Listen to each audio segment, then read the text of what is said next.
Bismillahirrahmanirrahim. Assalamualaikum warahmatullahi wabarakatuh. Innal hamdalillahi nahmaduhu wa nasta'inuhu wa nastaghfiruh wa na'udzu billahi min shururi anfusina wa sayyiati a'malina. Man yahdihillahu fala mudhillalah wa may yudlilhu fala hadiyalah. Ashhadu an la ilaha illallah wahdahu la syarikalah wa ashhadu anna Muhammadan abduhu wa rasuluh. Qala Allah Ta'ala fi kitabihil karim, ya ayyuhalladzina amanu taqullaha haqqa tuqatih wa la tamutunna illa wa antum muslimun. Ma'asyiral muslimin, jamaah, bapak-bapak dan ibu-ibu, ikhwan wal akhwat rahimani Allah wa iyyakum jami'an. Alhamdulillah, kita bersyukur kepada Allah Subhanahu wa taala di kesempatan sore hari ini. Kita masih diberikan kesehatan, taufik serta hidayahnya. Semoga amal ibadah kita Allah Subhanahu wa taala menerimanya, dan semoga ilmu yang kita dapatkan bisa kita amalkan sebagai bekal untuk menghadap kepada Allahu Rabbul Alamin. Kemudian salawat dan salam kita sampaikan kepada Nabiullah Nabi Muhammad sallallahu alaihi wasallam beserta keluarganya, para sahabatnya dan umatnya sampai hari kiamat nanti. Jamaah rahimani Allah wa iyyakum jami'an. Kita melanjutkan kembali di dalam kajian rutin di Balu Bait TV dengan bahasan dari kitab Syarah Fadlul Islam, penjelasan tentang kitab keutamaan dan keagungan agama Islam, di mana kita akan melanjutkan yaitu di halaman 48.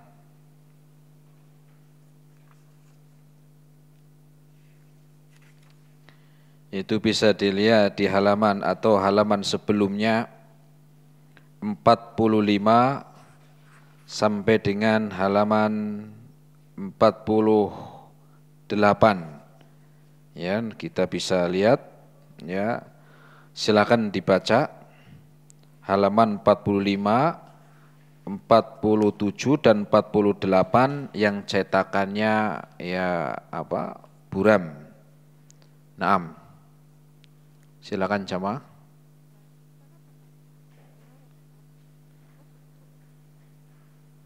Ibu-ibu ada yang mau baca? Silakan Bu. Halaman 45 yang bawah, kemudian halaman 47 yang atas. Dalam as-sahih dari Abu Hurairah secara marfu, seorang muslim sejati adalah orang yang kaum muslimin lainnya selamat dari gangguan lisan dan tangannya. Dari Bah bin Hakim, dari bapaknya, dari kakeknya, bahwa dia bertanya kepada Rasulullah SAW tentang Islam, maka beliau bersabda, hendaknya hatimu berserah diri kepada Allah, hendaknya kamu menghadapkan wajahmu kepada Allah, kamu melaksanakan sholat wajib dan membayar zakat yang wajib. Diriwayatkan oleh Ahmad. Satu lagi halaman yang ke-48. Dari Abu Kilabah, dari Am bin Abasah, dari seorang laki-laki dari penduduk Syam, dari bapaknya, bahwa dia bertanya kepada Rasulullah SAW, apa itu Islam? Beliau menjawab, hendaknya kamu menyerahkan hatimu kepada Allah, dan hendaknya kamu muslimin selamat dari gangguan lisan dan tanganmu. Ya. Jamaah rahimani Allah wa iyyakum jami'an. Setelah kita mengetahui di pertemuan sebelumnya tentang makna Islam, kemudian apa pokok-pokok ajaran agama Islam, kemudian dari hadis yang kita baca barusan akan menerangkan menjadi seorang muslim sejati. menjadi seorang muslim sejati itu bukan hanya ada di dalam tulisan, bukan hanya di dalam KTP, ataupun di dalam pengakuan-pengakuannya. Tetapi lebih dari itu bahwa seorang muslim hendaklah memiliki sifat-sifat yang Allah dan Rasul-Nya telah menetapkan. Maka sering kita jumpai ketika seseorang muslim itu bukan hanya sekedar dia rajin ibadahnya, bukan sekedar dia rajin ibadahnya, tetapi bagaimana pula dia di dalam bermuamalah dengan sesama makhluknya. Ataupun sebaliknya, seorang muslim itu bukan hanya sekedar baik kepada makhluk, baik kepada manusia, tetapi juga dilihat dari bagaimana ibadahnya. Inilah yang kita kenal dengan hablum minallah wa hablum minan nas. Seorang muslim sejati manakala dia memiliki sifat yang pertama adalah berbuat baik, berakhlak baik kepada Allah Subhanahu wa taala, dan yang kedua berakhlak baik kepada sesama manusia. Bukan sebagaimana sering kita mendengar ada seorang yang sholatnya rajin, membaca Qur'annya rajin, ibadah-ibadahnya rajin, tetapi lisannya mengganggu manusia, tetapi tangannya juga mengganggu manusia. Maka tentunya seorang muslim yang sejati bukan demikian. Tetapi manakala seorang muslim yang sejati memenuhi dari sifat yang pertama adalah akhlak baik kepada Allah, dan akhlak yang kedua baik kepada manusia. Sehingga disebutkan di dalam hadis riwayat Imam Muslim, pernah ada seorang yang datang kepada istri Nabi SAW yang bernama Aisyah, radhiyallahu taala anha. Kemudian orang ini pun bertanya, "Ya ummal mu'minina, wahai ummul mukminin, ambi'ini an khuluqin Nabi SAW. Wahai ummul mukminin, kabarkan kepadaku tentang akhlak baiknya Rasul SAW.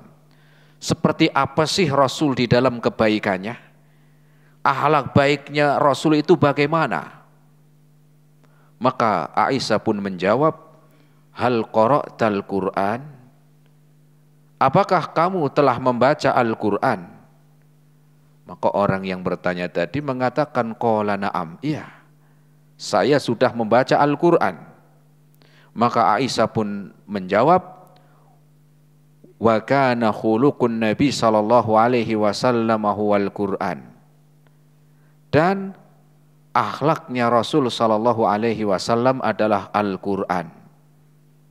Apa makna dari ucapan istri Nabi tentang kebaikan Rasul, akhlaknya Rasul yang telah mengamalkan perintah-perintah Allah Subhanahu wa taala dan mengajarkan kepada umatnya bahwa akhlak Nabi adalah Al-Quran?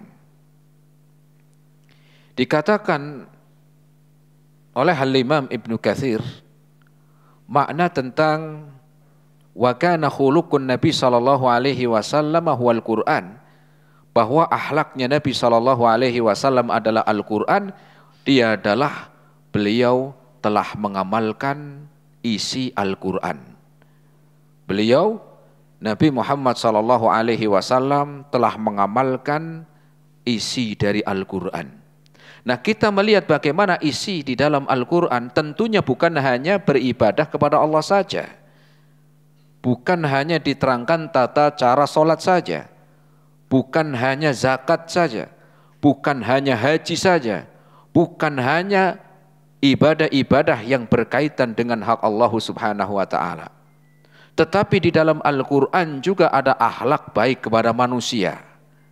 Bagaimana seseorang bersilaturahim, bagaimana seseorang menghormati, bagaimana seorang itu ya berakhlak baik kepada makhluknya. Sehingga Rasul sebagai contoh bagi kita, manusia yang telah mengamalkan Islam secara kafah. Rasul SAW sebagai panutan kita di dalam menjadi seorang muslim yang sejati, di mana beliau telah mengamalkan Al-Quran dan di dalamnya ada hak kepada Allah Subhanahu wa Ta'ala dan ada hak kepada manusia. Kemudian di dalam hadis yang baru kita membacanya,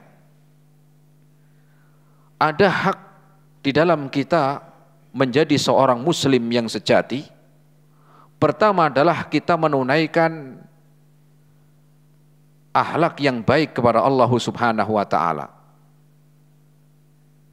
Dan ini kita sampaikan di antaranya ada dua ketika kita ingin menjadi seorang muslim yang sejati ataupun seorang muslimah yang sejati, manakala ya melaksanakan, mengamalkan dari dua sifat ini. Pertama adalah ya berakhlak baik kepada Allah Subhanahu wa Ta'ala dan kemudian berakhlak baik kepada sesamanya. Adapun akhlak baik kepada Allah Subhanahu wa Ta'ala, sebagaimana disebutkan, ada seseorang yang bertanya kepada Rasul sallallahu alaihi wasallam, bertanya tentang Islam. Maka Rasul pun menjawab, an yuslima qalbuka lillah wa an tuwalliya wajhaka ilallah wa an tusalliya salatal maktubah wa tuaddiya zakatal mafruḍah. Yang maknanya Rasul sallallahu alaihi wasallam bersabda, hendaklah kalian hatimu berserah diri kepada Allah. Dan ini sebagaimana kita sampaikan di pertemuan yang lalu, bahwa makna Islam itu berserah diri. Kemudian hendaknya kamu menghadap wajahmu kepada Allah dan kamu melaksanakan sholat. Ini sudah kita sebutkan pokok amalan ajaran Islam, membayar zakat ya. Dan ini adalah pokok-pokok di antaranya sholat, ada zakat, dan sebelumnya kita sampaikan ada puasa, kemudian juga ada haji. Dan di sini kita akan mengambil poin yang pertama, bagaimana kita menjadi seorang muslim sejati. Yang pertama adalah dengan kita ya melaksanakan atau berakhlak baik kepada Allah Subhanahu wa Ta'ala. Dan ini yang pertama disebutkan an yusallima qalbuka lillah. Maknanya adalah kita pertama di dalam akhlak baik kepada Allah dengan membenarkan kabar-kabarnya, membenarkan kabar-kabar di dalam Al-Quran, mengimani bahwa Al-Quran adalah kalamullah, bahwa Al-Quran adalah firman Allah Subhanahu wa Ta'ala, dan kita meyakini membenarkan apa yang disampaikan di dalam Al-Quran tanpa terkecuali. Kenapa? Karena hakikatnya di dalam kita ingin menjadi seorang muslim yang sejati, maka yang pertama adalah akhlak kepada Allah, dan akhlak yang baik kepada Allah adalah menerima kabarnya, menerima kabar-kabar yang Allah sebutkan di dalam Al-Quran. Dan di dalam Al-Quran kabar-kabar banyak. Bukan hanya kita membenarkan kabarnya, tetapi juga berlapang dada serta menerima dengan senang hati. Kenapa demikian? Karena di dalam kita menerima kabar yang Allah sebutkan dalam Al-Quran, menerima dengan senang hati dan berlapang dada, maknanya kita tidak memprotes, tidak memprotes atau ragu-ragu, lebih-lebih lagi mengingkari, naudzubillah. Kenapa? Karena hakikatnya Al-Quran adalah firman Allah Subhanahu wa Ta'ala. Dan kita mengetahui kabar yang disebutkan di dalam Al-Quran begitu banyak. Ada kejadian-kejadian yang telah lalu, ada kejadian-kejadian yang akan datang, ada kejadian-kejadian yang Allah sebutkan nanti pada hari kiamat, dan juga ada kejadian-kejadian peristiwa-peristiwa setelah seorang meninggal dunia. Tentunya akal kita tidak sampai.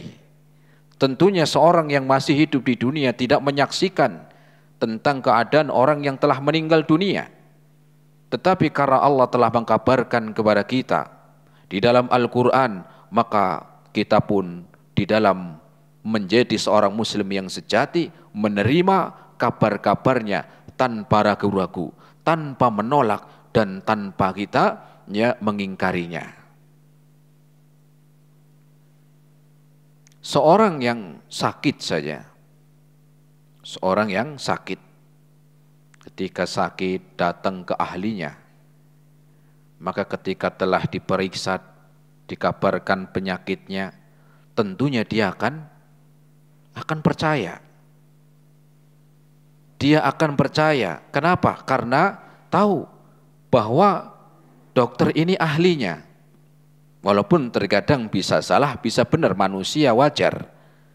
Tetapi umumnya manusia ketika sakit datang ke tempat berobat dan bertanya tentang hal yang dia rasakan, kemudian diperiksa dan disampaikan sakitnya ini, maka dia pun atau kita pun akan percaya. Kenapa? Ahlinya. Terlebih lagi di dalam Al-Quran. Terlebih lagi kabar-kabar yang Allah sampaikan di dalam Al-Quran. Kenapa? Karena Al-Quran bukan ucapan manusia. Al-Quran adalah firman Allah Subhanahu wa ta'ala. Sehingga ketika kita menginginkan menjadi seorang muslim yang sejati, maka kita menerima Al-Quran tanpa adanya ragu, tanpa adanya memprotes, dan tanpa mengingkari apalagi sombong. Baik itu di dalam syariatnya, di dalam ibadah yang diperintahkan, di dalam kejadian-kejadian yang akan datang di hari kiamat, ataupun kejadian-kejadian yang Allah kabarkan dahulu yang kita pun tidak menyaksikan, maka kita terima. Begitu juga tentang ibadah yang Allah sebutkan banyak di dalam Al-Quran. Di antaranya adalah perintah-perintahnya, larangan-larangannya. Sebagai contoh, Allah Subhanahu wa ta'ala dalam Al-Quran menjadikan seorang suami sebagai pemimpin bagi keluarganya, bagi istri dan anaknya. Maka kita menerima. Jangan sampai malah kita menolak. Kenapa sih harus seorang suami yang menjadi pemimpin? Saya juga bisa memimpin. Apalagi saya juga sama-sama mencari uang, sama-sama mendidik anak, sama-sama ngurus rumah. Atau misalnya di dalam urusan warisan. Kenapa sih dalam Al-Quran itu masa yang perempuan dapatnya lebih sedikit dari anak laki-lakinya? Anak laki-laki 2 bagian dari anak perempuan. Ini kan gak adil. Ini namanya memprotes. Allah ketika menetapkan sesuatu pasti di dalamnya mengandung hikmah. Kenapa? Tentang warisan mendapatkan sekian dan sekian, Allah yang menyebutkan. Maka kita menerimanya tanpa kita memprotes. Kemudian juga tentang kejadian-kejadian hari kiamat. Apa betul nanti pada hari kiamat ada pembalasan? Apakah betul nanti pada hari kiamat ada hisab? Dan juga ada timbangan amal, ada sirat, dan ada surga serta neraka. Maka bagi kita sebagai seorang muslim yang sejati, maka tak kala Allah yang menyampaikan di dalam Al-Quran, maka kita sami'na wa ata'na. Maka kita menerima dengan lapang dada dan juga tanpa menolak, tanpa ragu, dan tanpa mengingkari apa yang Allah sebutkan di dalam Al-Quran. Kenapa? Karena Allah lebih tahu dari makhluknya. Allah yang maha tahu dari hambanya. Sehingga disebutkan di dalam Al-Quran, Allah maha tahu tentang manusia, tentang ilmu yang Allah telah tetapkan, tentang syariatnya. Disebutkan di dalam Al-Quran, dalam surat Luqman ayat yang ke-27, Allah Subhanahu wa ta'ala menggambarkan bagaimana luasnya ilmu Allah dan dangkalnya ilmu manusia. Sehingga kalau kita menolak firman Allah, ilmu mana yang sudah kita kuasai sehingga berani menolak firman Allah. Dalam surat Luqman ayat yang ke-27 Allah berfirman, walau annama fil ardi min syajaratin aqlamun wal bahru yamudduhu min ba'dihi sab'atu abhurin. Kalau seandainya di bumi ini pohon-pohonnya dijadikan pena, seandainya yang ada di bumi ini pohon yang ada menjadi pena. Jenengan pernah menghitung pohon? Banyak enggak? Banyak banget. Kita nggak usah sedunia lah. Jenengan pernah ngitung pohon yang ada di mana? Di kelurahan atau di kampung jenengan. Sekampung pernah ngitung pohonnya ada berapa? Nah, mungkin ya baik kita kayak kurang kerjaan ngitung pohon. Tentunya banyak. Lebih lagi Allah sebutkan kalau seandainya di bumi ini pohon menjadi pena. Kemudian wal bahru yamudduhu min ba'dihi sab'atu abhurin. Dan tintanya adalah lautan yang luas. Ditambah 7 lautan yang luas. Di mana seluruh pohon di bumi ini menjadi pena. Kemudian lautan, 7 lautan yang luas itu menjadi apa? Tintanya. Untuk menulis ilmu Allah Subhanahu wa ta'ala. Ma nafidat kalimatullahi. Maka tidak akan pernah habis ilmu Allah Subhanahu wa ta'ala. Adapun ilmu kita sangat jauh. Ilmu kita itu sangat sedikit dengan ilmu Allah Subhanahu wa ta'ala. Sehingga ketika ada orang yang sombong, membantah firman Allah, menolak, ragu-ragu, protes, ilmu apa yang sudah diketahui? Oh, saya banyak ilmunya, karena saya ilmunya, ya kalau saya sekolah sekian tahun, bukan saja S1 sampai lebih, kasih pena nih, kasih pulpen 1, kasih buku tulis, yang isinya 36. Coba jenengan tulis ilmunya jenengan apa saja sih yang dikuasai. 1 pena aja lah. Dengan 1 buku. Paling baru saya ini pernah bisa ini.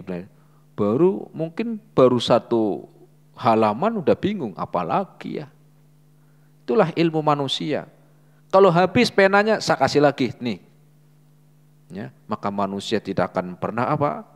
Ya, manusia tidak akan pernah menyamai ilmu Allah Subhanahu wa ta'ala yang tadi seluruh pohon yang ada di bumi ini menjadi pena dan tintanya dengan 7 lautan yang luas tidak akan pernah selesai menulis ilmu Allah Subhanahu wa ta'ala. Sehingga di dalam syariat yang Allah kabarkan kepada kita, ya, baik itu berkaitan dengan ibadah seperti sholat, seperti puasa, seperti haji, ya, pasti di sana Allah telah memerintahkan ini ada hikmah.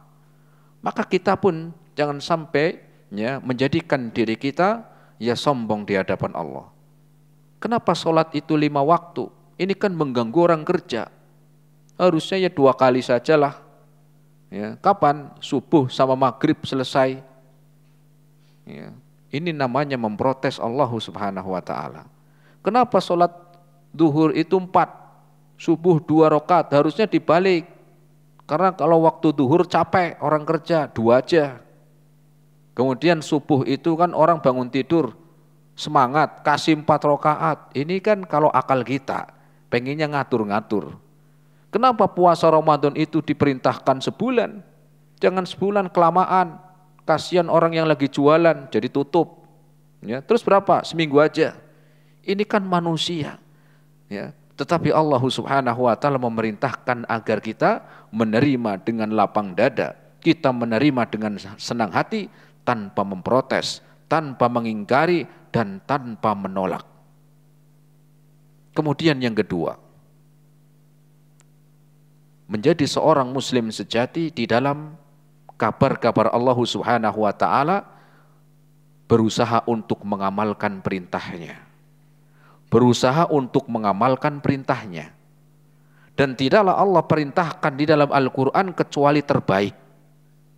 Dan tidaklah Allah melarang sesuatu di dalam Al-Quran kecuali pasti ada keburukan. Ya. Di dalam perintah-perintah Allah halal ataupun yang haram, tentu di dalamnya ada hikmah yang besar. Walaupun manusia tidak mengetahui. Ya. Kenapa demikian? Allah lebih tahu. Ketika Allah mengharamkan khamar, ketika Allah mengharamkan babi, ketika Allah mengharamkan judi, ketika Allah mengharamkan zina, ketika Allah mengharamkan riba, tentunya pasti ada hikmah. Sehingga kita pun, karena itu adalah perintah Allah, kita berusaha mengamalkan. Kita berusaha untuk mentaati Allah kalau kita ingin menjadi seorang muslim yang sejati. Tanpa adanya ragu-ragu dengan kita melaksanakan perintahnya. Tadi misalnya kita ke dokter saja, tahu kita sakit datang ke dokter, sudah dikasih tahu sakitnya ini, ya. Kemudian dokter ini ngasih obat. Tolong ini nanti pulang diminum. Kalau pengen cepat sembuh, kan begitu. Ini yang kapsul diminum 3 kali sehari. Ini yang tablet kecil diminum sehari 2 kali. Kemudian ini yang dioles setiap pagi sore.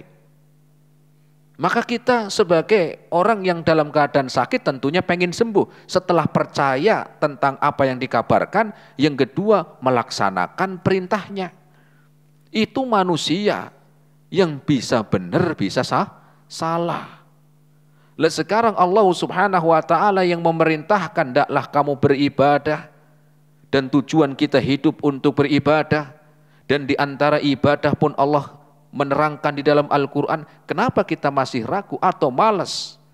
Kalau kita pengen menjadi orang yang seorang muslim yang sejati, dengan itu kita selamat di dunia dan di akhirat. Bukan sembuh dari penyakit saja, tetapi apa? Dalam kita mengamalkan perintah Allah Subhanahu wa ta'ala, menyelamatkan dari api neraka nanti pada hari kiamat. Dengan ini, ya, setelah kita mempercayai, mengimani, membenarkan firman Allah Subhanahu wa ta'ala, kemudian dengan kita mengamalkan. Bukan hanya sekedar kita memuliakan Al-Quran. Iya, memuliakan Al-Quran. Tetapi juga memuliakan Al-Quran yang lebih dari sekedar muliakan adalah dengan mengamalkan perintahnya. Saya memuliakan Al-Quran, Tat. Caranya, ini saya taruh di lemari, saya kunci. Bukanya setahun sekali, Tat. Kalau puasa Ramadan. Ini namanya bukan memuliakan. Memuliakan itu bukan sekedar ditaruh di lemari, tetapi memuliakan adalah kita membacanya dan mengamalkan isinya. Ya. Dan mengamalkan isinya. Itulah bentuk seorang yang ingin menjadi seorang muslim sejati. Ibaratkan misalnya ada surat dari Pak Gubernur misalnya. Ditunjukkan kepada jenengan. Misalnya jenengan diperintahkan, Pak atau Bu, ini ada surat dari Pak Gubernur. Jenengan nanti diperintahkan untuk cari tanah dekat Simpang 5 misalnya. Cari tanah dekat apa? Simpang 5, tanah ya yang dijual. Kemudian ketika jenengan, wah ini surat dari Pak Gubernur ini. Orang yang punya jabatan, orang yang punya pangkat, saya muliakan suratnya. Kemudian ditaruh di lemari. Lemarinya dikunci, setiap hari dilapin suratnya. Suratnya dilapin, lemarinya bersih, tutup kunci. Kemudian sampai hari yang telah ditentukan datang Pak Gubernur. Pak atau Bu, gimana? Surat saya sudah sampai Pak. Sejak kapan? Seminggu yang lalu. Sudah membaca surat saya? Sudah. Isinya apa? Jenengan memerintahkan kepada saya untuk cari tanah di dekat Simpang 5. Betul kan? Betul. Gimana? Sudah dicari? Belum, Pak. Tapi saya sudah memuliakan suratnya, Pak. saya taruh di lemari aman. Kira-kira marah nggak gubernurnya? Marah nggak? Ya marah. Kamu sudah perintah saya bukan hanya sekedar memuliakan surat, tapi tanahnya udah dapat belum? Perintah saya sudah diamalin belum? Begitu. Itulah maknanya Allah Subhanahu wa taala berfirman dalam Al-Qur'an, bukan hanya kita cuma membaca, bukan hanya kita taruh di rak, tetapi yang lebih dari itu dengan kita mengamalkan perintahnya. Itu yang nanti kita dipertanggungjawabkan, bukan sekedar memuliakan, membaca ataupun ya meletakkan di tempat yang terbaik, tetapi yang lebih dari itu adalah kita mengamalkan Al-Qur'an. Setelah kita mengimani perintahnya, kemudian kita juga mengamalkan perintahnya. Ya. Dengan itu kita menjadi seorang muslim yang sejati. Kemudian jamaah rahimani Allah wa iyyakum jami'an. Ya. Tanpa kita ragu di dalam mengamalkan, mau itu sesuai akal kita ataupun enggak sesuai akal, maka kalau itu yang datang perintah langsung dari Allah, sudah kita beriman sami'na wa ata'na. Sebagai contoh, ketika Allah Subhanahu wa taala mengharamkan khamr dan datang perintah diharamkannya khamr, ya, minuman keras, itu 15 tahun setelah Rasul diutus. Jadi diharamkannya khamr itu enggak dari awal Rasul diutus, enggak, tapi setelah hijrah ke Madinah, kurang lebih setelah 2 tahun setelah hijrahnya Nabi dari Mekah ke Madinah, ya, maka para sahabat dahulu mereka masih minum khamr karena memang belum diharamkan. Maka ketika tahun kedua Hijriah turun perintah Allah Subhanahu wa taala, datang ayat Al-Qur'an untuk apa? Untuk meninggalkan khamr.